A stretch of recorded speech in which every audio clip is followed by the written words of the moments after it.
elevação da alma, Tzadik Gadol, Havitzak Kaduri. Pedimos proteção a todo o povo de Israel, a todo o povo judeu e os soldados das forças de defesa de Israel.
Shalom, meus amigos, um bom dia a todos vocês nessa linda manhã na cidade santa de Jerusalém.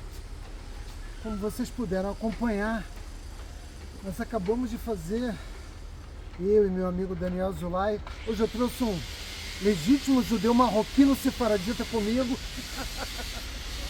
para visitar o túmulo do Rabino, do Rav, Tzadik Gadol, Rocha Mekubalim, né, a cabeça de todos os Mekubalim, de todos os cabalistas. Aqui, o túmulo do Rabi Yitzhak Kaduri. É a primeira vez que eu venho ao túmulo dele, apesar de vir em Jerusalém, ainda não tinha tido oportunidade. Eu fiquei bastante emocionado com essa visita. Vocês sabem que eu tenho feito uma verdadeira peregrinação em Israel. E amanhã eu vou a Bnei Brak, no túmulo do Rabino Chaim Kanievsky, né? Aquele que presidiu o conselho dos sábios da Torá até o último dia de sua vida, a nossa referência, sobretudo para mim, que sou judeu litaim, um judeu, né? Nós nos auto-identificamos como judeus lituanos, apesar da minha família vir da Polônia, mas isso é uma classificação que nós adotamos. Mas hoje nós viemos aqui no Rav Yitzhak Kaduri e eu gostaria de compartilhar com vocês um pequeno fragmento da história do Rabino Kaduri. Ele não é marroquino, mas ele também pode ser considerado um judeu mizrahi, ou seja, Ele nasceu em Bagdá, no Iraque, em 1898, ou pelo menos essa é a data aproximada. É preciso entender que nessa época o Iraque era governado pelo Império Turco-Otomano. Portanto, não haviam registros detalhados, sobretudo dos judeus que viviam no Iraque. E ele veio a falecer aqui em Jerusalém, ser enterrado aqui em Jerusalém, no ano de 2006. Portanto, ele viveu, no mínimo, pode ter sido mais, 107 anos, tendo falecido no dia 28 de Tevet, no calendário judaico. Se trata de um gigante da Torá oculta, de um gigante da Torá Nistada, da Torá oculta, portanto, da Kabbalah, assim como o Baba Sali dedicou toda a sua vida ao estudo dos segredos místicos da Torá. E por isso ele era chamado de Rocha, cabeça, dos Amekubalim, dos cabalistas. E assim como o Baba Sali, teve uma vida de completa devoção ao estudo da Torá, fazendo bem, né? Mas sobretudo se dedicando à oração. E é preciso dizer que os relatos que atribuem a Yitzhak Kaduri são relatos de poderes milagrosos. Como ele é um pouco menos conhecido do que o Baba Sali, para vocês no Brasil, sobretudo, eu vou me dar o trabalho de mencionar alguns fatos da vida dele que eu não fiz em relação ao Baba Sali, para que vocês possam dimensionar a importância desse rabino para a história do judaísmo no século XX. Suas incríveis previsões, que se confirmaram ao longo dos anos, elevaram ele a uma condição de ser considerado, de fato, um dos grandes mestres da Torá de todos os tempos. E quando nós dizemos que ele era a cabeça dos Mekubalim, é preciso chamar atenção para o fato de que ele foi aluno, não aqui em Israel, mas no Iraque, de ninguém menos do que Ben Ishai. Ele foi discípulo, talvez um dos últimos discípulos de Ben Ishai. Para aqueles que compreendem, né, toda a autoridade que o Ben Ishai tem, né, para a vida e para a história do judaísmo, não é difícil entender o que significa ter sido aluno do Ben Ishai. E é por isso que eu disse para vocês no vídeo há 2 dias atrás, lá em Netivot, que quando uma pessoa se apresenta como cabalista, ela tem que ter sido aluno de um grande, né, Mekubal. Não existe transmissão desse conhecimento que não seja por meio, né, da relação mestre-discípulo. E foi isso que tornou ele, uma vida toda dedicada à Torá, que tornou Yitzhak Kaduri uma autoridade suprema. Embora ainda existam aqueles que contestem o poder que ele tinha na força de sua oração para produzir milagres impressionantes, ninguém contesta que ele era um mestre, uma autoridade da Halahá. Conhecia a lei judaica e toda a tradição judaica de uma forma impressionante. E quando ele faleceu, eu cheguei em Israel em 2011, ele faleceu em 2006. Eu não estive presente no enterro dele, mas eu sei, tem imagens disso. Acompanharam ele até aqui, esse pequeno cemitério. Jerusalém tem muitos cemitérios, tem o maior de todos, né? Naturalmente, o maior cemitério judaico de todos o mundo, mas também tem pequenos cemitérios, e ele morou os últimos anos de vida num bairro religioso aqui em Israel, um bairro Buharim, e ele foi enterrado aqui e veio acompanhando ele 200 mil judeus. É preciso que vocês entendam que agora, com o falecimento do senhor Abravanel, muito tem se discutido os rituais judaicos, é óbvio, caixão fechado, o enterro, né, marcado pela humildade, mas quando um sábio da Torá dessa magnitude, desse quilate, né, é enterrado, é uma obrigação de cada judeu que possa acompanhá-lo até a sua última morada. Isso traz mérito para cada um de nós.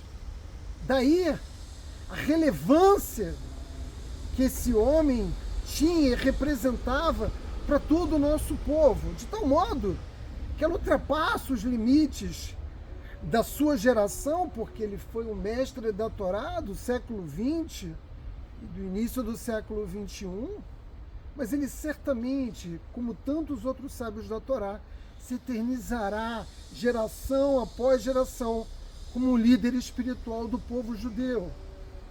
Mas, Átila, qual é o principal traço que marca, né, esse modelo de espiritualidade que faz com que um judeu se eleve a esse nível? E eu devo dizer a vocês, sem restar quaisquer dúvidas, o abandono do materialismo. Essa escolha corajosa de uma vida modesta. Yitzhak Kaduri trabalhou, a profissão dele era encadernador de livros. Foi assim que ele ganhou o pão dele durante toda a vida adulta dele, até evidentemente ele se aposentar. Esse era o trabalho com o qual ele ganhava, com o suor do seu rosto, o seu pão. E viveu aqui em Jerusalém como vivia no Iraque, de uma forma muito modesta.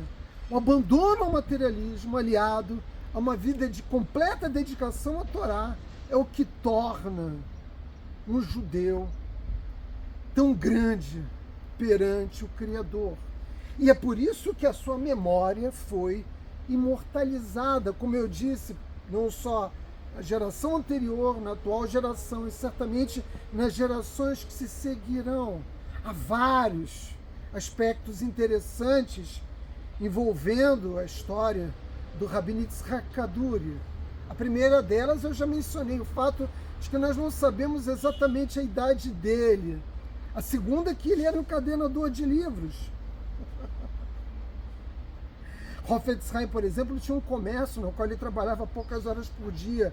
Ele foi, como um dos últimos discípulos do Ben Ishai, alguém que, vindo estudar, porque quando ele veio viver aqui, expulso também do Iraque, no processo que marcou a guerra de independência de Israel, no qual todos os judeus que viviam nas nações árabes foram expulsos, mas muitos anos antes disso, quando ele tinha apenas 16 anos de idade, ele veio para Israel e estudou muitos anos nas yeshivot de Israel e também teve a oportunidade de ter grandes mestres da Torá. Aliás, ele veio para Israel em busca desses mestres. Um homem que já era discípulo de ninguém menos do que Ben Ishai. Por isso ele conquistou essa posição de autoridade já aos 16 anos de idade perante os rabinos de Bagdá. Pessoas que entendem o mundo sefaradita podem compreender o que significa ser uma autoridade diante dos rabinos iraquianos. E depois da Guerra de Independência, então, ele migrou definitivamente para Jerusalém, embora tenha vindo e retornado do Iraque a Israel muitas vezes. Há um registro, em 1990, dele ter ido aos Estados Unidos e se encontrado com o Rebbe de Lubavitch. E o Rebbe de Lubavitch disse ao Yitzhak Kaduri, ao Rabino Yitzhak Kaduri, o seu nome Kaduri significa globo. E o Rebbe de Lubavitch disse a ele, globo, devido à grande influência que os seus ensinamentos e o seu modelo de vida exercem sobre todo o mundo judaico, em todas as partes do planeta. E milhares, centenas de milhares de pessoas se beneficiaram de suas bênçãos, vítimas de câncer, pacientes cardíacos, casais que não podiam ter filhos e que por meio das suas orações obtiveram essa bênção. De fato, a sua porta, nós estamos falando de um homem que viveu pelo menos até o ano de número 107. Os últimos 10 anos da vida dele, ele já praticamente não conseguia mais pronunciar as palavras, mas os seus filhos faziam esse papel, né? Todas as pessoas que vinham até a sua casa, e ele não deixou de recebê-las até o fim da sua vida. E os filhos ajudavam, né, a transmitir aos visitantes as bênçãos que as pessoas vinham receber, tocar a sua mão, tocar o seu talit, pela santidade que esse judeu tinha. Por isso, eu não quero me privar a oportunidade de mencionar pelo menos 2 episódios. Isso tudo para que vocês possam entender até onde vai, qual é o alcance, né, da grandeza de uma vida santificada de um judeu que dedica toda a sua existência ao estudo da Torá e ao serviço divino, devoção completa a Akadosh Baruch Hu, né? Um desses episódios é marcado pela guerra de Yom Kippur. Em 1973, nós tivemos que lutar novamente contra a Síria, o Egito, a Jordânia, e nós vencemos a guerra, mas foi o último grande conflito de Israel em 1973, e nós perdemos muitas vidas. 2.656 soldados, para ser mais exato. E muitos desses soldados não se tinha notícia do local onde os corpos se encontravam. Vocês conseguem imaginar um caos da guerra, como acontece em qualquer conflito.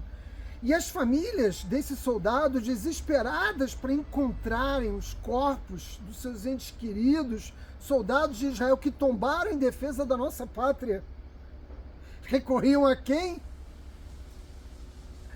Recorriam ao Rabino Yitzhak Kaduri.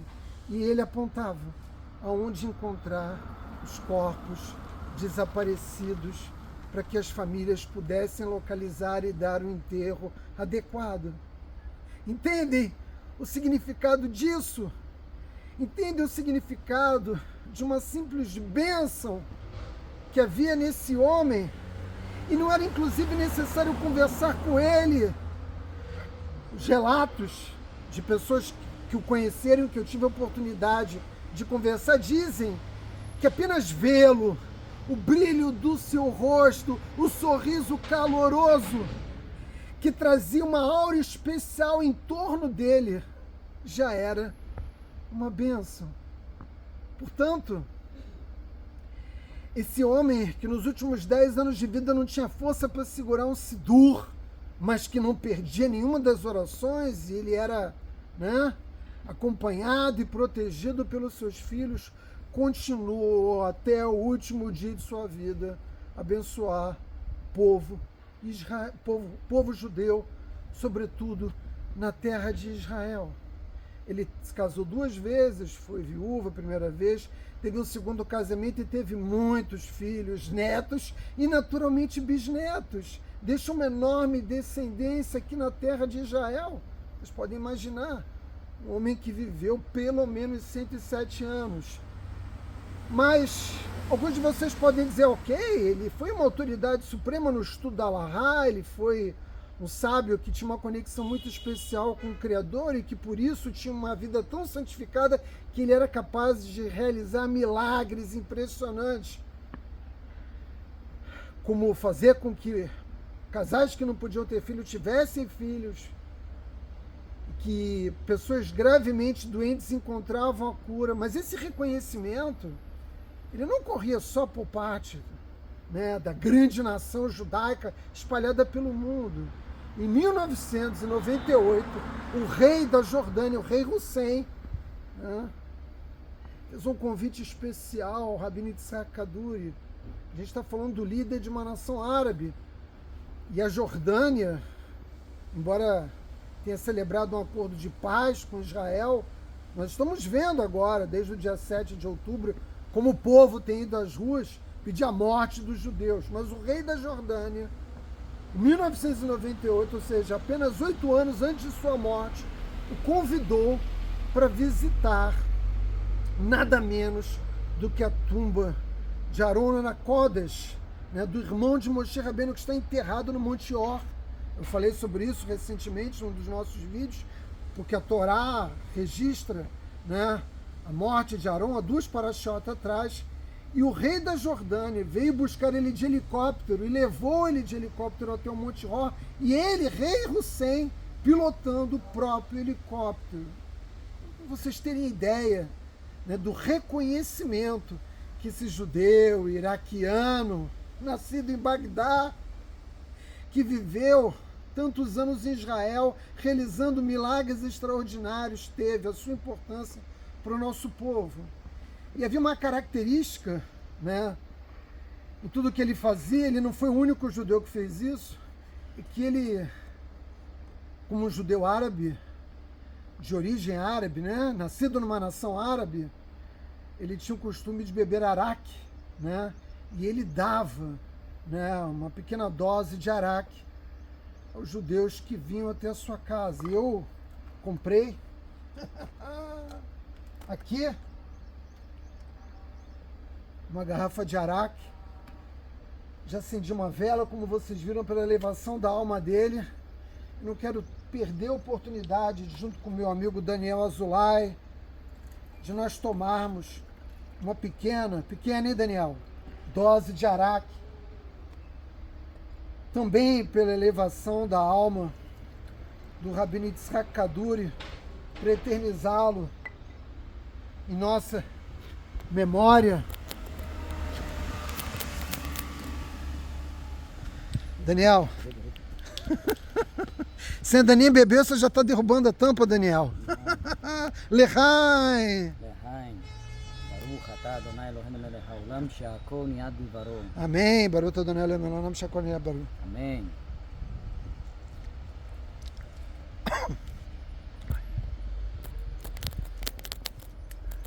Araque é como, tem um sabor equivalente ao licor de anis. Tem alto teor alcoólico, mas é uma bebida excepcionalmente saborosa. Eu quero terminar essa mensagem que eu transmito a vocês e dizer que eu estive aqui hoje, mais uma vez, para rezar pelos soldados de Israel, porque a oração é que pode salvar cada homem na linha de frente de combate do nosso povo. A oração tem esse poder. Ela transforma a realidade. Ela provoca o Criador nos mundos celestiais a aumentar a proteção do nosso povo. E quero convidar vocês amanhã a ir comigo a Bnei Brak, essa santa cidade, para irmos ao túmulo do Rav Chaim Kanievski, que eu sei que vai ser uma visita que vai me emocionar muito também, e que vou ter a chance. Amanhã eu vou ser acompanhado pelo Rabino Shai Dieck, um outro judeu sefaradita, mas esse de origem egípcia, não marroquina, nem iraquiana, para acompanhar comigo para me acompanhar nessa visita ao túmulo do Chaim Kanievski, meus amigos. Eu esqueci de dizer a vocês no último vídeo, Shavuot Tov, mas eu quero, ainda é segunda-feira, eu quero ter oportunidade agora de desejar a todos vocês uma ótima semana. Shavuot Tov.